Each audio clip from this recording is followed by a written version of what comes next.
tahu, sebagian bilang belum. Nah, kakak namanya Ceria. Kakak dari Jakarta. Siapa yang pernah ke Jakarta? Ada yang sudah pernah ke Jakarta?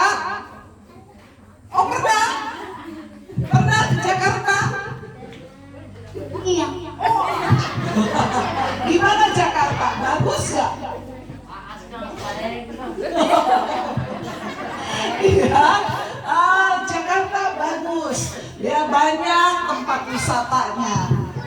Hah? Kuning? Apanya yang kuning? Iya, Jakarta bagus. Kakak kesini dari Jakarta naik pesawat. Tuh, ada singa? Ada.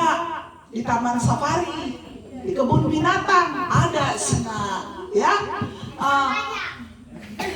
ayam? Kalau ayam ada di pasar. Iya, dari Jakarta ke sini kakak mampir ke Makassar dulu. Naik pesawat, turun di Makassar, terus dari Makassar ke Luwuk. Dari Luwuk baru naik kapal sampai di Bulagi. Nah, bisa juga dari Jakarta mungkin lewat tempat lain dulu. Bisa. Misalnya kakak mau lewat Amerika Serikat. Bisa nggak? Bisa. Kita naik dulu pesawat ke Amerika.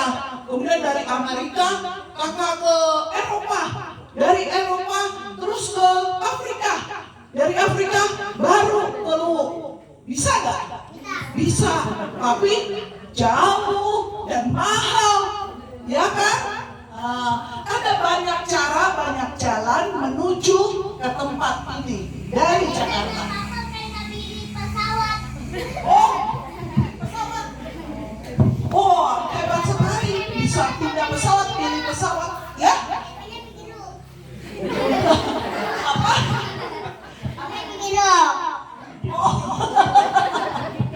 Luar biasa pergi ke Luwuk. Banyak jalan untuk menuju ke sini. Tapi ada satu tempat yang indah banget. Jauh lebih indah dari Jakarta. Jauh lebih indah dari Bulagi. Jauh lebih indah dari Amerika atau dari Eropa, dari tempat lain. Ada yang tahu namanya apa? Surga. Betul. Oh, tahu? Sudah pernah ya? Iya betul. Surga itu bagus sekali, indah sekali. Tapi hanya ada satu jalan menuju surga, yaitu Yesus Kristus. Siapa yang ingat atau hafal ayatnya? Yohanes 14 ayat 6. Siapa yang hafal? Ayo silakan. Ada yang hafal? Ya, kok nggak ada yang tahu? Oh, nggak ada yang hafal? Apa? Yohanes 14 ayat 6. Ayo. Ada yang tahu? Apa?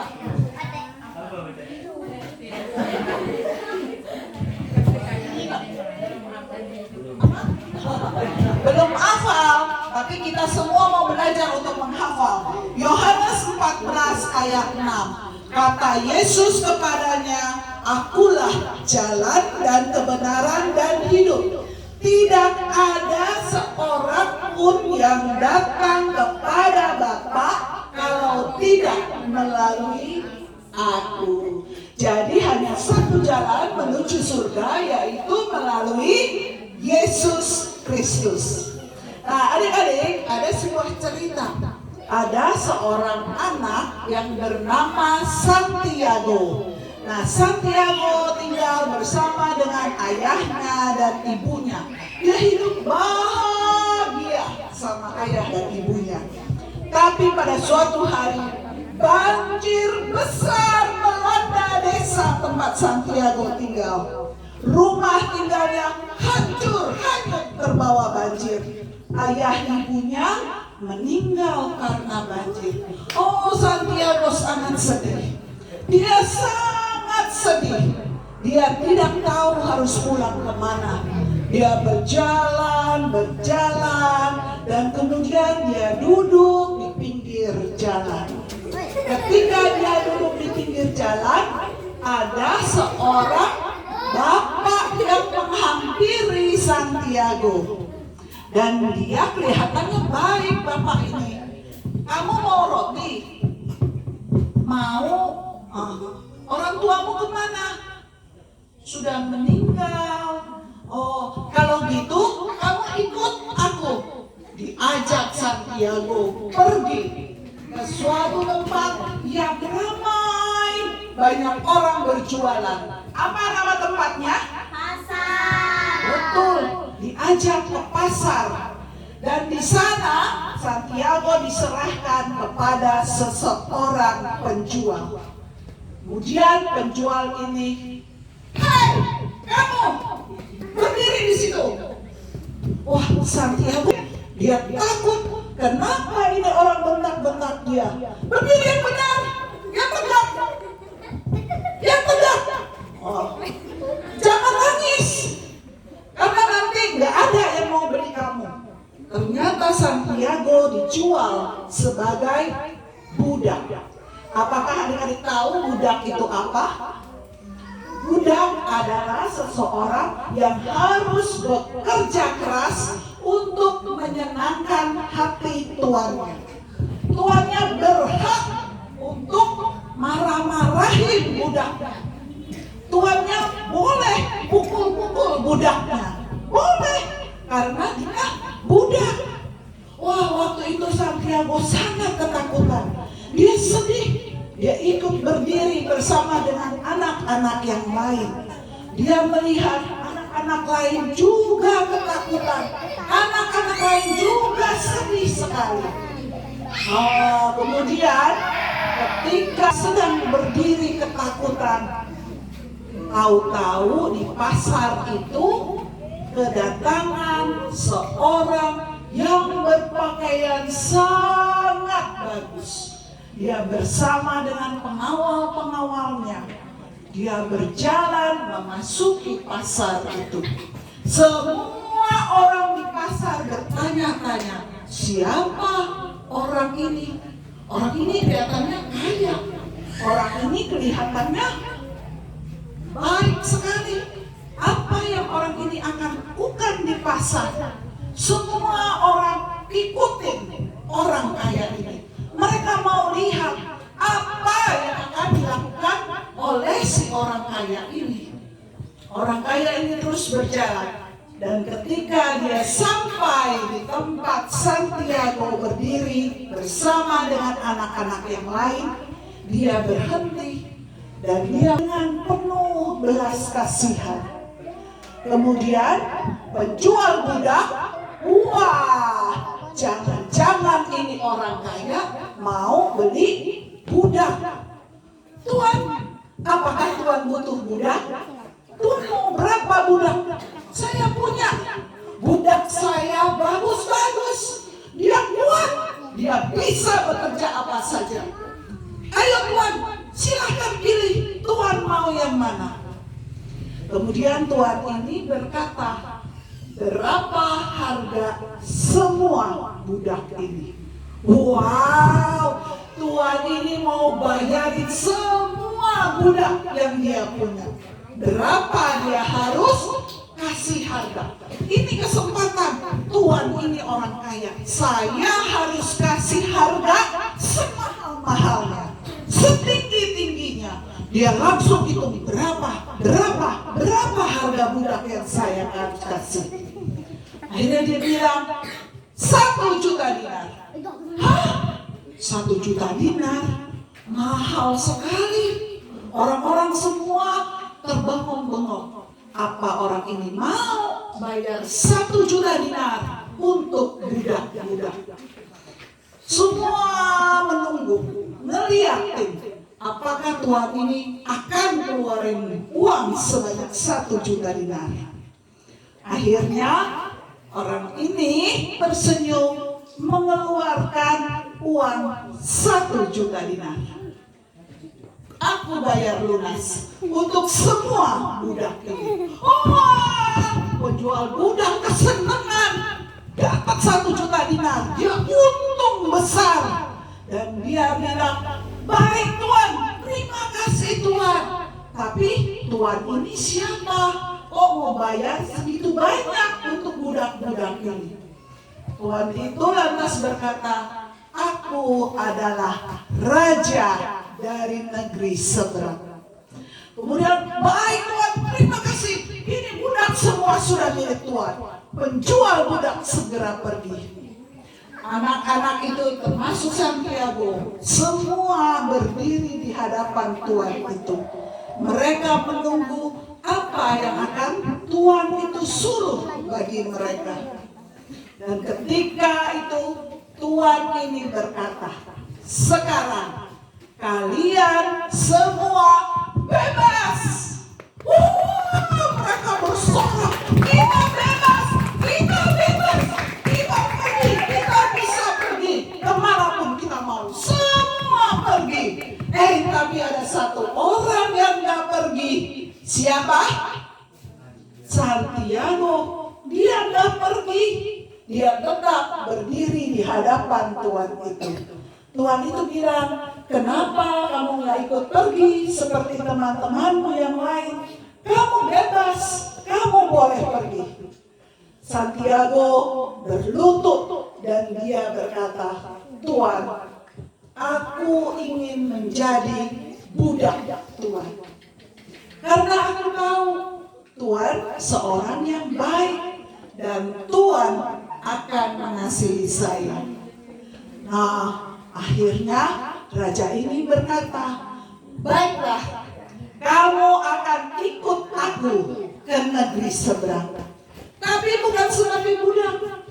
Kamu akan aku angkat sebagai anakku. Dan sejak itu, Santiago hidup sebagai anak raja. Nah, adik-adik, itu juga yang kita alami. Dulu sebelum manusia jatuh ke dalam dosa, hidup berbahagia bersama dengan Allah. Nah, kemudian ketika dosa datang menerjang seluruh kehidupan manusia, manusia terpisah dari Allah. Manusia ketakutan, sedih. Dosa kelihatannya baik, dosa kelihatannya enak, tapi pada akhirnya dosa menjerat manusia, jadi ketakutan, jadi gak bahagia. Sampai raja dari negeri seberang, yaitu Yesus Kristus, lahir ke dalam dunia, lahir di Bethlehem untuk menyelamatkan kita semua, tebus kita, beli kita. Bukan dengan harga 1 juta dinar, bukan dengan emas, bukan dengan harta, tapi Yesus beli kita dengan darahnya, dengan nyawanya. Dia beli kita sehingga kita jadi orang yang bebas, orang yang merdeka. Tetapi biarlah kita seperti Santiago, ketika kita dibeli, lunas dibayar, kita mau menjadi anak-anaknya, supaya hidup kita menyenangkan hati Tuhan kita dan kita dapat hidup kekal. Nah, adik-adik, siapa yang tahu juga ayat Yohanes 3 ayat 16? Ayat terkenal ini, Yohanes 3 ayat 16. Ada yang tahu? Ya, silakan berdiri. Ya. Yohanes pasal 3 ayat 16, karena begitu besar kasih Allah akan dunia ini sehingga Dia telah menurunkan anaknya yang tunggal supaya setiap orang percaya kepada Dia tidak binasa melainkan beroleh hidup yang kekal. Amin. Betul. Karena begitu besar kasih Allah akan dunia ini sehingga Ia mengaruniakan anaknya yang tunggal supaya semua orang yang percaya kepadanya tidak binasa melainkan beroleh hidup yang kekal. Kemudian ada lagi dari 1 Korintus 6 ayat 20. Ada yang sudah hafal 1 Korintus 6 ayat 20? Mungkin belum. Sekarang kakak bacakan. Sebab kamu telah dibeli dan harganya telah lunas dibayar. Karena itu muliakanlah Allah dengan tubuhmu. Ayo sekarang semuanya ikutin kakak. 1 Korintus 6 ayat 20. 1 Korintus 6 ayat 20. Oh lemes-lemes ikutinnya. Anak-anak yang sudah ditebus, harganya lunas dibayar, harus semangat. 1 Korintus 6 ayat 20. 1 Korintus 6 ayat 20. Sebab kamu telah dibeli, dan harganya telah lunas dibayar. Karena itu, muliakanlah Allah dengan tubuhmu. Nah adik-adik, muliakan Allah dengan tubuhmu berarti kita mau menyenangkan hati Tuhan. Adik-adik tahu yang menyenangkan hati Tuhan itu seperti apa? Seperti yang sesuai dengan kehendak Tuhan. Kalau Tuhan bilang jangan mencuri, kalau kita mencuri, menyenangkan hati Tuhan enggak? Tidak. Kalau Tuhan bilang juga jangan berdusta, kita suka bohong-bohong. Menyenangkan hati Tuhan enggak? Tidak. Nah, terus kalau kita males-malesan, disuruh papa mama belajar, kita nggak mau belajar, kita males. Nah, itu menyenangkan hati Tuhan? Tidak. Tapi kalau kita rajin, ya, kalau malas ke gereja juga tidak menyenangkan hati Tuhan. Harus rajin ke gereja, rajin ikutin kata papa mama. Kalau papa mama bilang sekarang nih suka pada main gadget gak? HP, suka main HP? Kalau papa mama bilang jangan main HP mulu, belajar. Kita terus aja, entar lagi. Menyenangkan hati Tuhan enggak? Enggak menyenangkan hati Tuhan. Kita sudah ditebus, ingat, harganya sudah lunas dibayar. Kita anak raja, anak Tuhan. Kita harus hidup sebagai anak-anak raja. Karena itu waktu Tuhan Yesus lahir ke dunia, gembala-gembala berkata, marilah sekarang kita pergi ke Bethlehem. Karena di Bethlehem ada apa? Ada raja yang baru dilahirkan, yaitu Yesus Kristus. Kita pergi ke Bethlehem, kita mau menjumpai Yesus, bertemu Yesus. Nah sekarang kita juga mau cari Yesus, bertemu Yesus. Ketika kita bertemu Yesus, kita dirubah.